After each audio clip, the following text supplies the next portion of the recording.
Let's talk about fate. So, what is fate? Can we control it, or is it something that has power over us?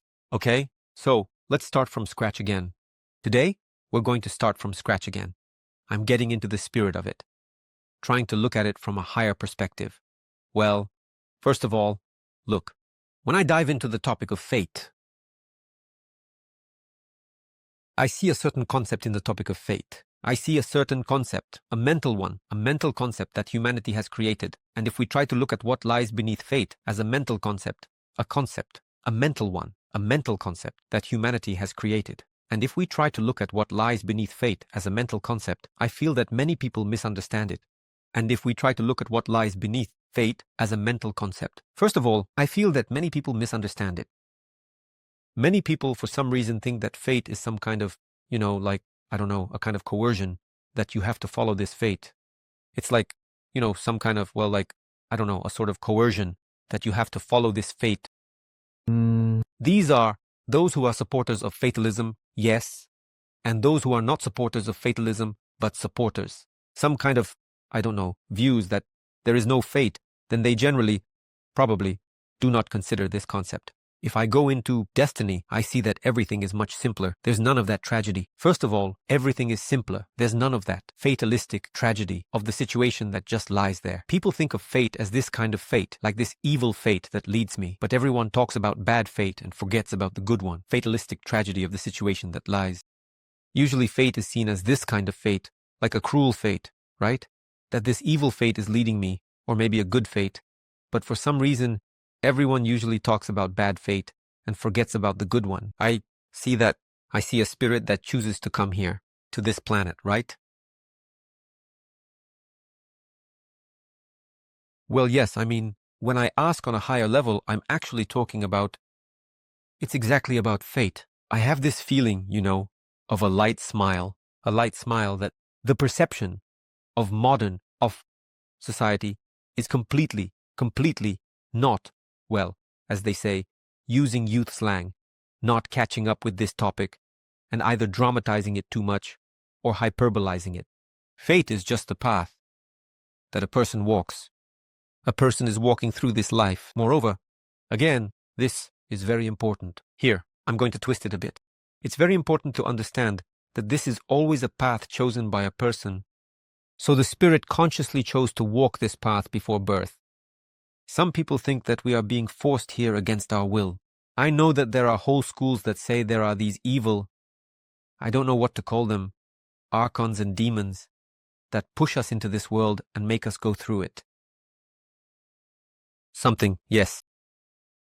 If the spirit wants to play with archons, which are some separate projections of that very spirit pushing us here, so here, into this world, then yes, certainly, those people might even see those very evil entities that are absolutely driving us here. But if we talk about it, it's exactly a very high perspective of the spirit, but everything there is perceived as a game. It's just a game, consciously programmed by you, that you just want to play. This is the simplest example. Like, you play GTA, or you play The Witcher, or whatever else modern youth plays. Well, if you want to play with if you feel trapped in this life, on this planet, in this body, then yes, in that sense, it can feel that way. But from the level of the spirit, it will still be a game, and nothing more. So, fate, if you strip away all this fluff, is the path that the spirit walks, perceived by the spirit itself as actually very light, very playful, and there's nothing serious about it, right? We can break it down with some additional questions.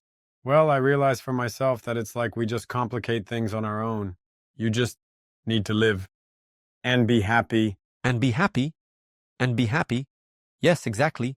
Exactly. If you simplify all of this, it's just to live and be happy. The meaning of life is to live and be happy. As strange as it may seem, no matter how many times I've accessed the higher level, yes, it's an experience. Yes, it's definitely an experience. But it's an experience through the game. It's an experience through it all. Through lightness Everything else, the complications, is of course also an experience.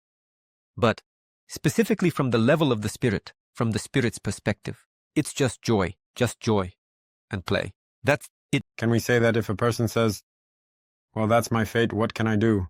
It's just a person who is not ready or unable to take responsibility for themselves, for their life, for their results. Just like that, yeah. That's fate. I'll put it this way. How many times have I gone over this topic? That any of these ideas, bad fate, some bad events for the spirit, they are first of all not bad. It's also an experience and also a game, no matter how strange it may look or sound. Yes, on one hand. On the other hand, this. You see, it's really hard to describe VGV. The perception of the world from there compare with our human. Ethics, morality, and logic here, because sometimes they do not compare. Over there, someone lived without money, lost their children. On YouTube, they say it's just a game, how the spirit plays. The spirit really plays his whole life, yeah, and here on YouTube, people are telling him, well, listen, it's just a game, it's just, it's just how the spirit plays. And what's most important is that the spirit really does play. But from the level of the mind, it looks absolutely terrible. It looks like, how can this even be? And if a person, starting from there, first of all, he understands that it could have been played differently. He sees the causes and effects. He sees exactly the path he took to get to all of this. On one hand, it's a game. That's a fact. And the spirit doesn't see anything wrong with it. But you also see what needs to change for the game to become different, more pleasant for your mind. This is roughly how it will look. And remember, one more question. I'm just kind of slipping out. Try to explain what I'm asking this question about in general. Let's go. I'm a big fan of responsibility in general. So I don't really like to just throw it away. Actually, that very responsibility to some energies, fate, karma, all that stuff, I don't know. That's my incarnation and so on. So I basically perceive everything in the world, in life, as a cause and effect relationship. So you did this, you got that. So I don't know, a person went and bought or sold drugs. At 19, he got 15 years, but it's unlikely that was his fate. So most likely he had a choice and he knew what he was getting into and he ends up in a certain situation. Well, that's what the question was about. Look, I'll answer here. I got it. I'm already a little bit. I looked it over. It's intense, deep, no need for that. It all depends on the person. Sometimes there is a programmed fate. It's just clearly programmed, up to a certain age, for example. Up to a certain age, and after that, it's free choice. Sometimes there is free choice from childhood. I'll give. Everything is very individual. It depends, again, on what game the spirit is playing in this particular life. In this particular life, if he's playing in to go through, as they say, the toughest lessons possible, and to take something from it, again, yes. So, roughly speaking, if he chose to watch a horror movie, then that's what he chose. So, by the way, that's also a very good analogy. A person who watches a horror movie, but observes these characters from the outside, but at the same time, they know very well that it's a horror movie, that it's not real, all of that it's just a film. He gains certain experience from it, and from the spirit's perspective, it's pretty much the same view. So the spirit observes its avatar, which is going through this incarnation, and gathers experience. This might seem a bit sacrilegious, but again, only while we are in the consciousness of the avatar. When we reach the level of the spirit's consciousness, it no longer seems sacrilegious. While we are in the consciousness of the avatar, when we reach the level of the spirit's consciousness, it no longer seems sacrilegious. So, answering your question, could it be that, for example, a person was meant to go to prison? That happens. That happens if not often. Still, again, from what I've seen, from the fates I've observed, still, more often than not, programmed fate is not so rigid, so there's always a choice. But sometimes, in some cases, you look straight at a person. You are straight. You understand that he came here to truly go through this So this criminal experience, so to speak, going to prison, was like his role in a genre, like a horror movie or a crime thriller or something else. This is his path, in a way. He was meant to understand something by going through this, to understand something and ultimately arrive at a certain conclusion. This is his path, so to speak. He was meant to understand something by going through this, to understand something, to ultimately arrive at a conclusion. Perhaps, and not just from one life. Perhaps from the second, third, fourth, or fifth life. So, sometimes there are people who have a lot of choices. You look at him, and he really has a lot of choices. And sometimes you look at a person and you realize that they actually have very limited choices. Again, according to the rules of the game for which he came here. But it turns out that to see all of this and to learn all of this, I can, if I have the same skills as you, in short, if I simplify the question a lot, how can I directly understand I'm currently following the fate that has been laid out for me, and I'm just not showing off or complaining, or maybe I do have a choice and I'm in control of it. And I'm like, that's it, I'm an actor. That's it, I don't know. Maybe a janitor. That's it, I'm a jailer? Well, to be fair, you're right. You need to tap into your higher self and look at it from there. There are, of course, many other techniques. So, for example, you can take palmistry. If it comes to that, you can try palmistry, you can take it some predictive oracle techniques. You can try some other techniques. For example, in palmistry, the fate line is responsible for fate. I used to practice palmistry a bit, for about 3-4 years. So, it clearly shows the direction of the fate line, the strength of that line, its structure, clarity, and from which hill it originates. Yeah, you can clearly see which hill it comes from. What's going on? If it's really obvious, very clear, and it goes straight across the whole hand like that, then it means that the person actually has fewer choices, because their fate is like that. You know? More defined from the start. So he came here with a specific mission, especially if it's on both hands. I can already see it. The viewers are all looking at their hands right now and Googling fate line on the hand. Where? That's me. I opened my phone and looked up fate line. What does it look like? Let's bite into that. It's a vertical line that goes up from the bracelet, usually towards the middle finger, or the ring finger, or the index finger, depending, again, on its character. And the same applies, for example, to the left hand. So, especially if you have a fate line on both hands that's really clear, bright, straight, and obvious, it says more about the fact that choices will definitely be there, but there will always be a feeling that you are being guided by fate, that you came here with a clear mission. By the way, the age of departure for such a person, the age of departure will also be a bit different. Vedion, it's more defined, less wavering than if a person has a more free choice to live. For example, a person came into this life to be a teacher, to bring light to the masses, or they came here to be a famous politician, a well-known engineer, or a renowned founder of some tech company.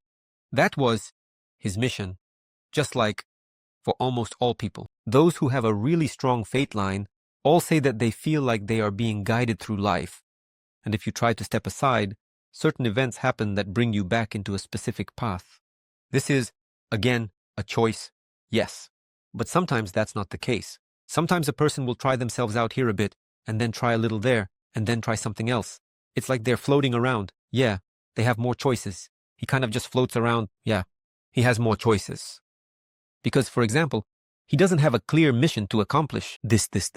He has more vague goals because of the tasks he came here to accomplish. My summary here is on this topic. It's all very individual, and it needs to be looked at for each person. How deep the choices are for this particular person, how many options, and the delta of choice they have. By the way, this corridor of choices can be expanded. How can we strengthen our choices? They say that it's impossible to predict the fate of a monk because he is constantly evolving. What does he constantly work with? With his own blocks, his own beliefs, his own ego, his own egregores, all sorts of different things, and his own worldview, after all. Yes, he becomes more tolerant. He becomes more accepting in the good sense of the word. So, not in the way it's being used right now, but in the proper sense of the word. In the original, yes, more tolerant, more understanding, more accepting, and the more he is like that, this very monk, conditionally speaking, has a more flexible fate, because after all, fate is a consequence. It's the physics of energy, consequence. It's the physics of energy. If you generate the maximum spectrum of any energy around you, the widest spectrum, then the events that happen in your life are as broad and diverse as possible. And then naturally you can smile between them. To fight more, you become a more flexible person. Again, if you have a clear mission, it will still be within certain, maybe boundaries, but those boundaries will become much wider. It's like you're walking down a corridor, but this corridor can be widened. Yes, you're walking down a corridor, and this corridor can be widened. And those who are already walking down a wide corridor can make it even wider. Or, for example, make the corridor more benevolent, more harmonious, because in reality, freedom of choice. Just go wherever you want often leads the guys to get a lot of bumps and bruises. Because they just go somewhere, get stuck in a thistle, fall into a well, or tumble into a ravine. So, freedom of choice isn't always better than its absence. And that's exactly the spirit. And they choose a completely free experience in life most often in order to get the maximum experience and collect as many bumps and bruises as possible that you could acquire in this life, like an open world game. So, if you just have a corridor arcade, you're walking, and at certain points, someone will appear. If you have an open world game, you're walking along, and suddenly, from some alley, corridor, arcade, you go, there will be someone appearing in certain places. If you have an open world game, you're walking along, and suddenly, out of some alley, the wolf jumped out and then ran down the road. Next, some bandits attacked you. Well, I mean, it's like, it absolutely falls randomly from everywhere. And when you live in terms of life, in a situation where there are fewer choices, you actually have to be even more aware than if you're going down the corridor option to avoid attracting countless bumps and bruises and still go through the experience in a more benevolent, more harmonious way. Because in reality, any experience is gained in two ways. Either we learn harmony through disharmony. It's like in that song by the band Aria, yes, without going through the underworld, we can't build paradise. It's pretty much the same here. Or you learn harmony through harmony. But the path of understanding harmony through harmony requires a lot more awareness, much more spiritual stuff. Yes, and spiritual experience. Well, that's how I would roughly answer the question, a little from different angles, but I hope our viewers will understand. Dear friends, I invite you all to my course with a personal vision, Return to the True Self. This course has been around for over 12 years.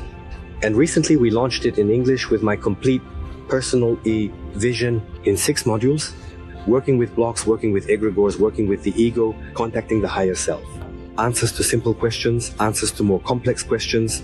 And then there's what we call the Great Journey. It's contact with space, contact with the planet, contact with God, contact with anything at your request through the higher self. Health, finances, relationships, purpose, past life. The course is available at any time.